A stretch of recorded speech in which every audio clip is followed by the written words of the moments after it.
제 13장.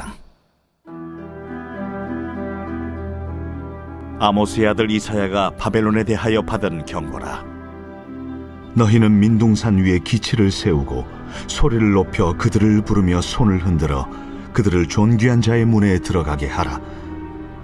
내가 거룩하게 구별한 자들에게 명령하고 나의 위엄을 기뻐하는 용사들을 불러 나의 노여움을 전하게 하였느니라. 산에서 무리의 소리가 나며 많은 백성의 소리 같으니 곧 열국 민족이 함께 모여 떠드는 소리라. 만군의 여호와께서 싸움을 위하여 군대를 거면하심이로다. 무리가 먼 나라에서 하늘 끝에서 왔으며 곧 여호와와 그의 진노의 병기라. 온 땅을 멸하려 함이로다. 너희는 애곡할지어다. 여호와의 날이 가까웠으니 전능자에게서 멸망이 임할 것이미로다.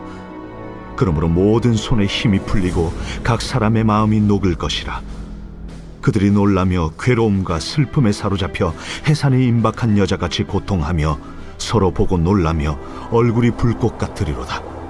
보라, 여호와의 날 곧 잔혹히 분냄과 맹렬히 노하는 날이 이르러 땅을 황폐하게 하며 그 중에서 죄인들을 멸하리니 하늘의 별들과 별 무리가 그 빛을 내지 아니하며 해가 돋아도 어두우며 달이 그 빛을 비추지 아니할 것이로다.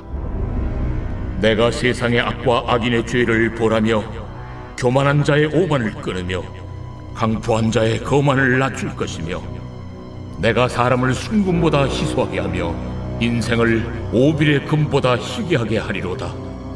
그러므로 나 만군의 여호와가 분하여 맹렬히 노하는 날에 하늘을 진동시키며 땅을 흔들어 그 자리에서 떠나게 하리니 그들이 쫓긴 노루나 모으는 자 없는 양같이 각기 자기 동족에게로 돌아가며 각기 본향으로 도망할 것이나 만나는 자마다 창에 찔리겠고 잡히는 자마다 칼에 엎드려지겠고 그들의 어린 아이들은 그들의 목전에서 베어침을 당하겠고 그들의 집은 노략을 당하겠고 그들의 아내는 요고를 당하리라. 보라, 은을 돌아보지 아니하며 금을 기뻐하지 아니하는 메대 사람을 내가 충동하여 그들을 치게 하리니 메대 사람이 활로 청년을 쏘아 죽이며 태의 열매를 궁일이 여기지 아니하며 아이를 애석하게 보지 아니하리라.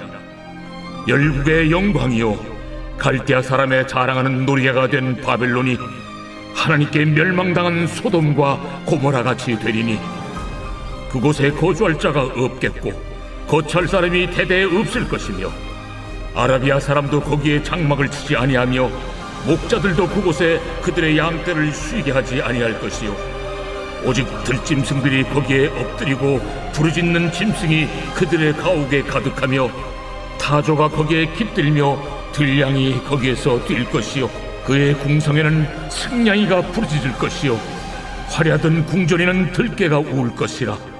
그의 때가 가까우며 그의 날이 오래지 아니하리라.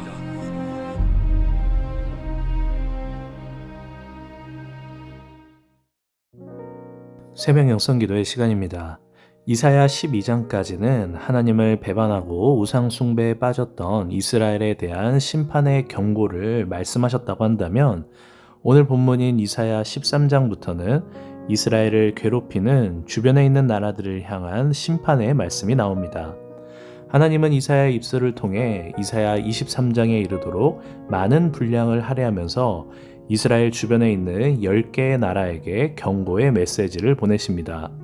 그 첫 번째가 바로 오늘 본문에 나오는 바벨론 제국입니다. 사실 이사야가 이 예언을 하던 시기에 바벨론은 강대국이 아니었습니다. 이 당시 최강대국은 북이스라엘을 멸망시킨 아수르 제국이었습니다. 그러나 하나님은 말씀을 통해 아직 제국이 되지 못했고 강대국으로 부상하지도 못한 바벨론을 콕 집어서 바벨론에 대한 멸망을 예언합니다. 오늘 이 예언이 역사적으로 어떻게 성취되었는지 살펴보면 하나님의 놀라우신 주권과 전지전능하심을 다시 한번 깨닫게 됩니다. 이사야가 살아있던 시대의 최고의 강대국은 아수르였습니다. 이 아수르가 북이스라엘을 멸망시켰죠. 이사야는 이 과정을 직접 목격한 사람입니다. 그럼에도 불구하고 하나님은 이사야를 통해 아수르에 대한 심판의 경고가 아니라 바벨론에 대한 심판의 예언을 하셨습니다. 망할 것 같지 않았던 아수르를 멸망시킨 나라가 바로 바벨론입니다. 약소국이었던 바벨론이 점차 강해지더니 아수르를 무찌르고 고대 근동에서 가장 강한 나라로 급부상했습니다. 이 바벨론에 의해 BC 586년경에 남유다가 멸망당합니다. 이스라엘이라는 나라 자체가 이제는 사라져 버린 겁니다. 이스라엘의 많은 사람들이 바벨론의 포로로 끌려갔습니다. 이 시기를 바벨론 포로기라고 부르죠. 이 포로기 시절에 있었던 성경 인물이 바로 다니엘과 그의 세 친구인 사드락, 메삭, 아벳느고입니다. 하나님께서 바벨론을 콕 집어서 멸망에 대한 심판을 예언하신 것은 결국 하나님께서 택하신 백성인 이스라엘을 멸망시킨 나라가 바벨론이기 때문입니다. 이사야가 예언할 당시 바벨론이 남유다를 멸망시키고 이렇게 강대국이 될 줄 알았던 사람은 아무도 없었을 것입니다. 오직 여호와 하나님만 아셨던 것입니다. 이사야가 죽은 뒤 약 150년 후에 바벨론이 멸망합니다. 하나님께서는 바벨론이 어떻게 멸망할지 오늘 말씀에서 예언하셨습니다. 함께 오늘 본문 17절과 18절을 읽어보겠습니다. 보라, 은을 돌아보지 아니하며 금을 기뻐하지 아니하는 메대 사람을 내가 충동하여 그들을 치게 하리니 메대 사람이 활로 청년을 쏘아 죽이며 태의 열매를 긍휼히 여기지 아니하며 아이를 애석하게 보지 아니하리라. 여기에 메대 사람이라고 계속해서 나오죠. 하나님께서 메대 사람을 내가 충동하여 그들을 치게 하리니 라고 말씀하십니다. BC 539년에 바벨론은 메대와 바사 제국 연합국에 의해 멸망당합니다. 하나님의 예언대로 이뤄진 것이죠. 여러분, 하나님은 전지전능하신 분이며 역사를 주관하시는 분이심을 믿으시기 바랍니다. 하나님은 왜 바벨론에게 이런 심판의 예언을 하셨을까요? 바로 경고하기 위해서였습니다. 오늘 본문을 보니 바벨론의 죄는 하늘을 찌르는 교만이었습니다. 함께 오늘 본문 11절을 읽어보겠습니다. 내가 세상의 악과 악인의 죄를 벌하며 교만한 자의 오만을 끊으며 강포한 자의 거만을 낮출 것이며. 하나님은 세상의 악과 악인과 죄를 벌하시는데 특별히 그 중에서도 교만한 자의 그 오만함을 심판하신다라고 분명히 말씀하십니다. 바벨론이 강대국이 되고 얼마나 교만했었는지 이사야 14장 13절과 14절을 보면 바벨론이 이런 말을 하고 이런 생각을 하고 있었다라고 나옵니다. 내가 내 마음에 이르기를 내가 하늘에 올라 하나님의 뭇별 위에 내 자리를 높이리라. 내가 북극 지폐의 산 위에 앉으리라. 가장 높은 구름에 올라가 지극히 높은 이와 같아지리라 하는도다. 바벨론이 뭐라고 하고 있나요? 내가 하늘에 올라 하나님의 뭇별 위에 내 자리를 높이리라. 높은 구름에 올라가 지극히 높은 이와 같아지리라. 이런 교만에 빠져 있던 나라가 바로 바벨론이었습니다.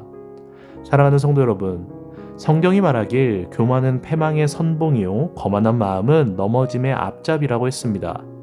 혹 우리 안에 하나님을 앞서는 교만과 거만한 마음은 없는지 살펴봐야 합니다.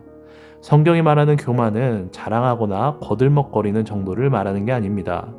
내 안에 하나님보다 더 의지하는 것, 하나님보다 더 높은 것, 하나님 없어도 이게 있으면 할 수 있다라는 그 마음과 삶의 태도가 바로 교만입니다. 하나님은 교만한 자를 싫어하시고 교만한 자의 오만함을 꺾으시는 분입니다. 혹 내 삶 가운데 하나님보다 더 좋아하고 하나님보다 앞서고 있고 하나님보다 기대하는 것이 있다고 한다면 내려놓고 회개하시길 바랍니다. 하나님은 우리에게 회개의 기회를 주시는 분입니다. 하나님은 교만했던 바벨론에게도 150년이라는 회개할 수 있는 기회의 시간을 주셨습니다. 그러나 바벨론은 하나님의 예언을 무시하고 하나님의 말씀을 거부했습니다. 그 결과는 멸망이고 심판이었습니다. 하나님은 인내하시고 기다리시는 분이지만 끝까지 기다리기만 하시는 분은 아닙니다.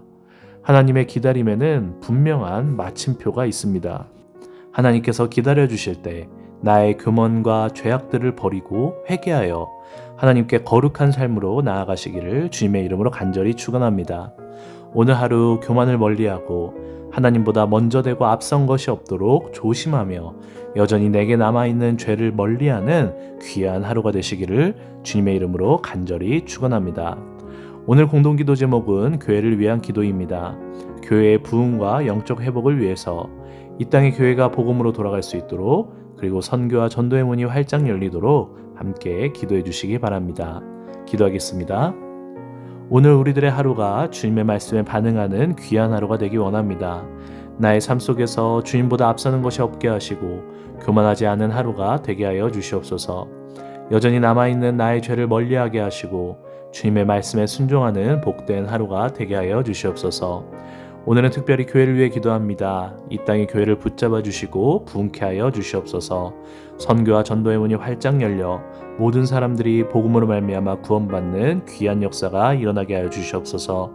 특별히 우리 일산신강교회를 기억하여 주셔서 부흥의 역사가 일어나게 하시고 성령의 기름을 부어 주시옵소서. 특별히 신영원 청년 박우진 권사님, 이영숙 권사님, 박재순 권사님, 손종영 권사님, 김영두 집사님, 김민아 집사님의 암을 깨끗이 치유케 하여 주시옵소서. 그 외에 회복 중인 모든 암 환자들 재발을 막아주시고 완치시켜 주시옵소서. 지금도 병상에 누워있는 이경자 권사님과 모든 환자들을 주님의 손길로 붙잡아 주시고 다시 일으켜 세워 주시옵소서. 연로하신 성도님들 병들어 누워있다가 천국까지 말게 하시고 모두가 건강하게 걷다가 천국 들어가게 하여 주시옵소서. 새벽부터 나와 주님께 기도하는 주의 자녀들의 목소리를 들으시고 응답하여 주시옵소서.